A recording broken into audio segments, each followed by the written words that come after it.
Bonjour, bonjour. Aujourd'hui, on va parler de l'inaction et plus particulièrement de pourquoi est-il si difficile de passer à l'action. C'est une bonne question et c'est vraiment une question qui me passionne, qui m'interroge assez souvent parce que la plupart d'entre nous savons qu'on a besoin de passer à l'action, de sortir de l'inaction pour atteindre, pour accomplir tel ou tel objectif et pourtant, nous ne le faisons pas.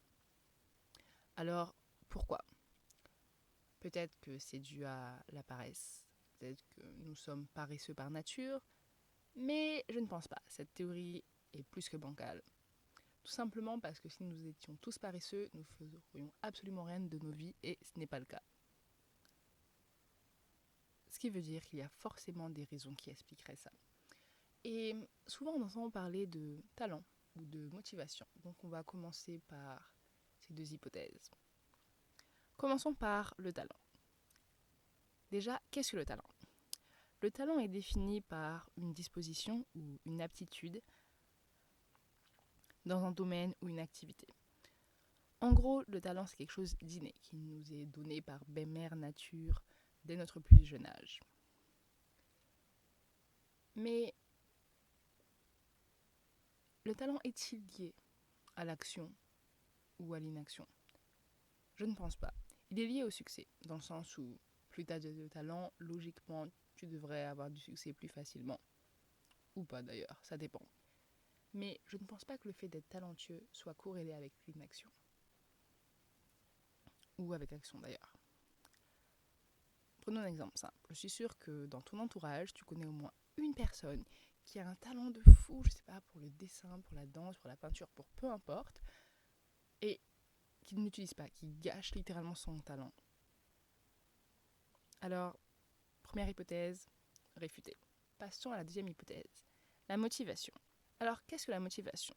La motivation désigne toutes ces choses qui impulsent une personne à réaliser certaines actions et à y persister jusqu'à arriver à ses objectifs. En gros, la motivation est la volonté de faire un effort et d'atteindre les objectifs fixés. Alors, est-ce que la motivation a un lien avec l'action ? Je dirais que oui et non. Dans le sens où, quand tu es motivé, tu as envie d'agir. Mais pas vraiment en même temps. Je m'explique. Tout simplement parce que déjà, je trouve que cette définition n'est pas complètement juste. Dans une vidéo que j'ai faite sur la motivation, d'ailleurs si tu ne l'as pas encore vue, je t'invite à aller la voir, ou je t'invite aussi à lire le livre The Motivational Myth, où en fait l'auteur t'explique que la motivation vient après l'action. Lorsque tu vas entamer une action et que tu vas réussir dans cette action ou dans la tâche que tu es en train de faire ou que tu as faite, tu seras motivé à en faire plus. Ce n'est pas l'inverse. De plus, c'est les personnes qui sont le plus motivées, ou plutôt qui ont le plus de raisons d'être motivées, qui n'arrivent pas à agir. Par exemple, tu es fumeur, tu as 1 milliard de raisons d'arrêter, que ce soit pour ta santé, pour ton porte-monnaie, et pourtant tu n'y arrives pas. Bon, tu vas me dire, Sandy, c'est une drogue. D'accord, prenons autre chose. Tu es en surpoids. Tu as plein de raisons là encore de changer. Ta santé au niveau esthétique, dans le sens où si tu aimes tel ou tel vêtement et que ça ne te va pas forcément très bien. Enfin bref, tu as vraiment plein de raisons. Peut-être que tu veux vivre plus longtemps, sortir plus avec tes enfants, ou même avec tes amis, peu importe. Et tu ne peux pas le faire à cause de ton état de santé. Là, ce n'est pas une drogue, on est d'accord. Et pourtant, tu n'arrives pas à agir. Pourtant, tu es motivé, en tout cas un temps. Alors, non, je ne pense pas que ce soit la raison. Alors, quelles peuvent être les autres raisons ? Ma réflexion n'est pas encore aboutie. Et elle est probablement totalement fausse. Mais je veux quand même te la partager. La première raison pourrait être la confiance, ou plutôt le manque de confiance. Selon moi, notre motivation à accomplir une tâche va dépendre de 2 facteurs. La récompense qu'on prévoit d'obtenir à la suite de cette tâche et notre niveau de confiance dans l'accomplissement de celle-ci. Autrement dit, plus une personne a confiance en ses chances de réussir X ou Y action, plus elle sera motivée à agir. Ce qui va créer en fait une boucle rétroactive, positive ou négative. Lorsqu'on pense que notre succès est de plus en plus probable, on est de plus en plus motivé. Dans ce cas, la boucle est positive. Dans le cas contraire, nos attentes sont réduites et à mesure du temps qui passe, on se décourage de plus en plus. Et dans ce cas-là, elle est négative. approfondissons légèrement cette réflexion, ok? On réfléchit bien. Ça sous-entend que si nos projets ont tendance à échouer, nos attentes sont faibles et donc notre motivation est aussi faible. Alors que si nos projets ou nos actions ont tendance à réussir, nos attentes augmentent. On a confiance dans le fait qu'on va réussir telle ou telle action, vu qu'avant on l'a déjà réussi. Et donc on est motivé à le faire parce qu'on sait un peu, c'est bon, je l'ai déjà fait avant, donc il n'y a pas de raison pour lesquelles j'échouerai. Et si cette théorie est vraie, un bon moyen de nous aider à agir serait tout simplement de collecter ou de lister toutes nos victoires afin d'augmenter notre confiance et donc notre motivation. C'est très simple. Si c'est pas très clair, quel exemple je peux te prendre? Disons par exemple,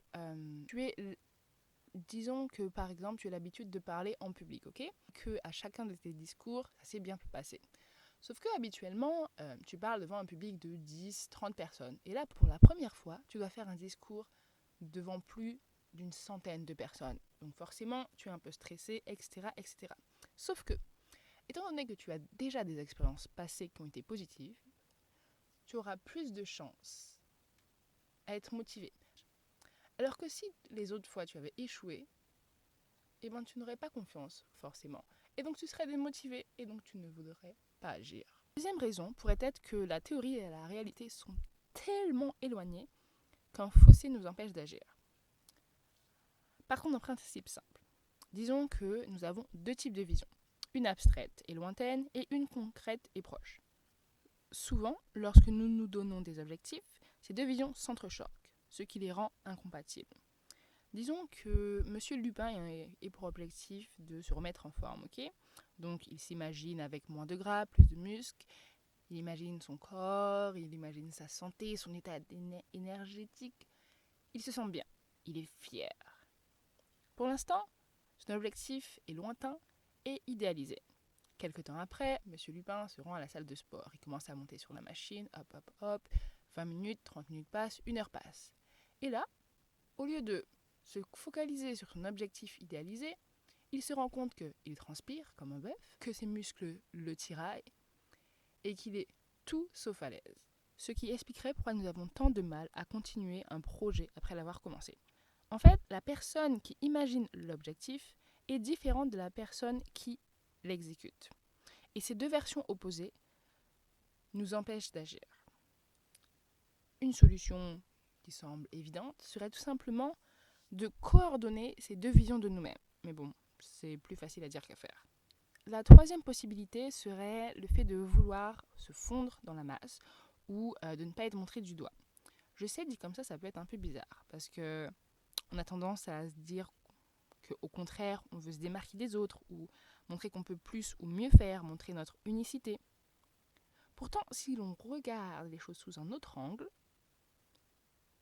toute notre vie, nous essayons d'appartenir à un groupe, de faire partie d'une communauté. Au collège ou encore au lycée, on lisse son style et sa personnalité pour se faire accepter. On fonde une famille à X âge parce que c'est comme ça. Et dans ta vie professionnelle, c'est pareil. Je me dis que peut-être qu'à l'intérieur de nous, nous luttons entre nos objectifs internes, nos envies personnelles et les attentes extérieures, notre environnement, la société, etc., etc. Ce qui crée un conflit. La quatrième raison serait la peur, ou plutôt les peurs. La peur d'échouer, qui est totalement normale, même si il faut savoir la surpasser, parce que sans échec, on n'apprend pas. D'ailleurs, si tu as peur de l'échec, je t'invite à aller voir la vidéo à ce sujet, je la mettrai en barre d'infos. Mais il y a aussi la peur de l'inconnu, et là encore, c'est totalement normal. Mais le seul moyen d'en venir à bout, c'est d'y aller. Il y a aussi la peur de décevoir son entourage, de se décevoir soi. Et bien sûr, il y a toutes les autres raisons, comme un manque de discipline, un manque de volonté, même si je n'aime pas trop ça, etc., etc. Ou sinon, une vision pas assez claire. Mais bon, je ne pense pas que ce soit les raisons majoritaires. Alors après ça, après avoir réfléchi, présenté différentes théories, différentes raisons. Comment pouvons-nous nous améliorer? Comment pouvons-nous faire pour finalement agir? Je ne sais pas. Je ne sais pas. Je n'ai pas de réponse. En tout cas, pas de réponse absolue. Et d'ailleurs, dans la littérature du développement personnel ou des choses du genre, la plupart des approches qu'on nous propose sont souvent tournées sur notre volonté. Mais la réalité est totalement différente. Elle est beaucoup plus complexe que ça. Nous sommes complexes. Nous ne pouvons pas seulement nous baser sur notre volonté. Nous ne sommes pas des machines, nous sommes complexes, nous sommes des êtres émotionnels, des êtres sentimentaux, des êtres inconscients aussi. Et le fait de se baser seulement sur sa volonté, ça voudrait dire qu'on se base seulement sur 20% de notre cerveau, donc en gros, notre conscience et tout, en omettant nos sentiments, nos émotions, notre environnement, nos croyances, etc. etc. Alors oui, je n'ai pas de réponse. J'ai seulement des voies, des pistes de recherche à te proposer, plein d'autres questions qui me trottent dans la tête.